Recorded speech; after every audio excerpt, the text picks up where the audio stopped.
సభాధ్యక్షులు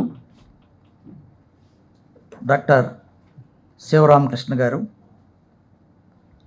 అలాగే ఈ రోజున ఈ కార్యక్రమానికి ముఖ్య అతిథిగా విచ్చేసినటువంటి సతీష్ చంద్ర గారు, వేదికని అలంకరించి ఉన్నటువంటి గౌరీచంద్ర గారు, అట్లానే మల్లికార్జున్ గారు, మా మిత్రులు ప్రెస్టీజియస్ బెజవాడ బార్ అసోసియేషన్ అధ్యక్షులు అబ్దుల్ ఖుద్దూస్ బాషా ఏకే బాషా గారు, అలాగే మా మిత్రులు న్యాయవాది, తోటి న్యాయవాది, ఈ ఫౌండేషన్కి టెక్నికల్ అండ్ అడ్వైజరు, ఈ కార్యక్రమంలో ముఖ్య పాత్ర వహించి ఈ కార్యక్రమం నిర్వహించడానికి, ఇంత మంచి ఇది నిర్వహించడానికి బాధ్యులైనటువంటి మన సుధీర్ గారు, మేము ముందున్నటువంటి అందరికీ నమస్కారం అండి. ఈ రోజున ఈ టాపిక్ మతం మారితే దేశభక్తి లేనట్లేనా అనేది కరెక్ట్ టైంలో ఈ టాపిక్ మీద మనం ఇక్కడ ఈ సభను ఏర్పాటు చేయడం జరిగింది. అంబేద్కర్ గారు చెప్పింది 2 విషయాలు మీ ముందు ఉంచుతాను. Constitution is a temple built for angels. Before they enter devils occupied it.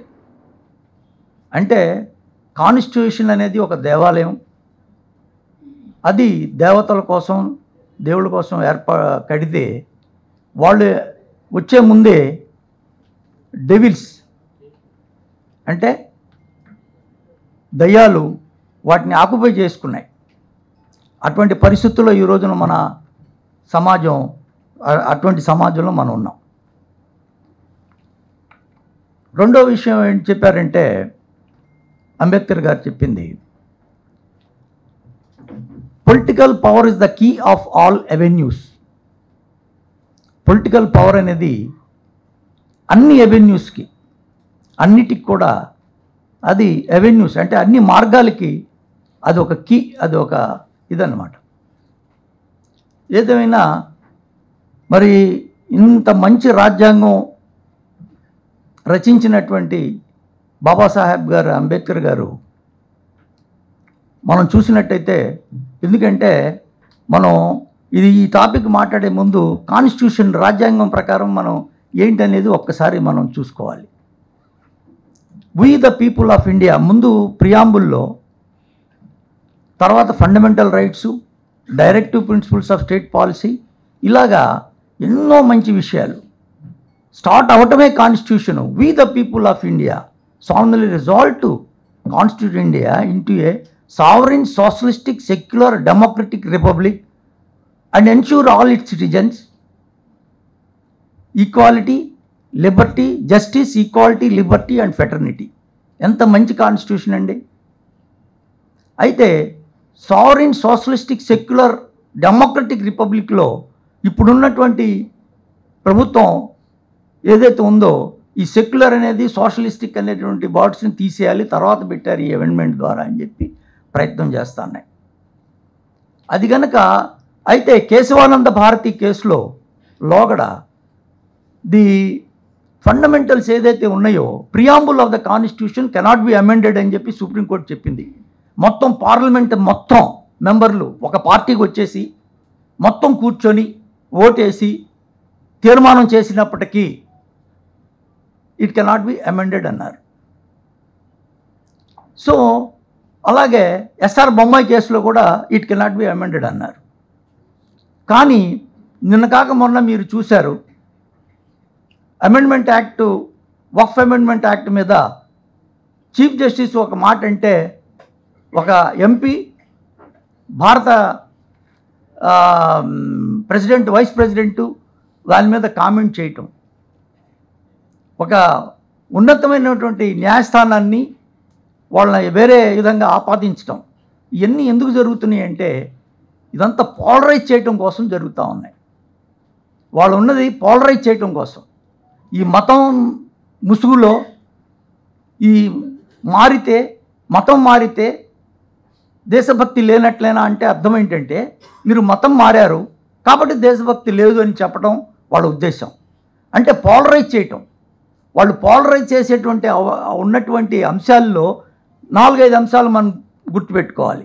1 hatred, 2 religious issues, 3 sentimental issues, లేకపోతే ఇంకా ఎమోషనల్ ఇష్యూస్. ఇలాంటి ఇష్యూస్ని మనం చుట్టూతా మనం తిరిగేటట్టుగా చేసి మన సమాజం కానీ మనం అందరం కూడా ఈ ఇష్యూస్లోనే మనం ఇదే చేసుకొని మనం ముందుకెళ్ళేటువంటి పరిస్థితి లేకుండా చేయటానికి, పోలరైజ్ చేయటానికి వాళ్ళు చేస్తున్నారు. దాంట్లోనే ఇది చేశారు. అయితే సుప్రీంకోర్టు ఒక మాట చెప్పింది, conversion for the purpose of benefit, ఏదన్నా ఒక రిలీజియన్ బెనిఫిట్ చేసి ఇట్స్ ఏ రిజర్వేషన్ కోసం కన్వర్షన్ కనుక చేసినట్టయితే అది it's a fraud and constitution అంది. ఇక్కడ మనం కాన్స్టిట్యూషన్లో ఫండమెంటల్ రైట్స్ ఉన్నాయి. ఫండమెంటల్ రైట్స్ ఏం చెప్తా ఉంది, రాజ్యాంగం ఏం చెప్తా ఉందంటే, మీరు మీ బిలీఫ్, ఫెయిత్, మీరు కోరుకున్నటువంటి, మీరు ఆశించినటువంటి, మీరు కావాలనుకున్నటువంటి మతాన్ని మీరు అవలంబించవచ్చు, మీరు ప్రాపగేట్ చేయొచ్చు, మీరు దాన్ని నమ్మొచ్చు, దాన్ని మీరు ఫాలో కావచ్చు ఉంది. కాబట్టి ప్రాపగేట్ చేయటానికి you have got right, convert చేయటానికి రైట్ లేదు. అంటే మీరు కన్వర్షన్ చేసేటువంటి రైట్ కూడా ఉందని చెప్పడానికి లేదు. You can propagate religion, you can profess religion, మీరు రిలీజియన్ని మీరు ఇది చేయొచ్చు. అలా అని చెప్పి అథిస్ట్ సొసైటీలో అది కేసులో సుప్రీంకోర్టు జడ్జిమెంట్ ఇచ్చింది. సరే, ఏదైనప్పటికీ కూడా మనంగా ఆలోచించాల్సింది ఏంటంటే, ఇవాళ రోజుల్లో ఉన్నటువంటి పరిస్థితుల్లో మనం ఎటువంటి సమాజం వైపు వెళ్తున్నాం, మనకు ఉన్నటువంటి బ్యాడ్ ఇది ఎట్లా మన మీద బ్యాడ్ హేట్రెడ్ ఒకటి పెంచుతున్నారు. కులాల మధ్య, మతాల మధ్య జరిగేటువంటి దీంట్లో మనం దాన్ని చాలా జాగ్రత్తగా వహించాలని చెప్పి నేను తెలియజేస్తూ, ఈ అవకాశం మీరు చాలా మంచి ప్రోగ్రామ్ కండక్ట్ చేశారు. కాబట్టి రాబోయే రోజుల్లో మనం వీళ్ళ ఈ హేట్రెడ్ని పెంచకుండా దీన్ని మనం వాళ్ళని హేట్రెడ్ని తిప్పికొట్టడానికి మనకంటూ ఒక మంచి తిప్పికొట్టేటువంటి ఇది మనకు ఒక ఇది ఉండాలని చెప్పి తెలియజేస్తూ అవకాశం ఇచ్చిన మీకు ధన్యవాదాలు ముగిస్తున్నాను.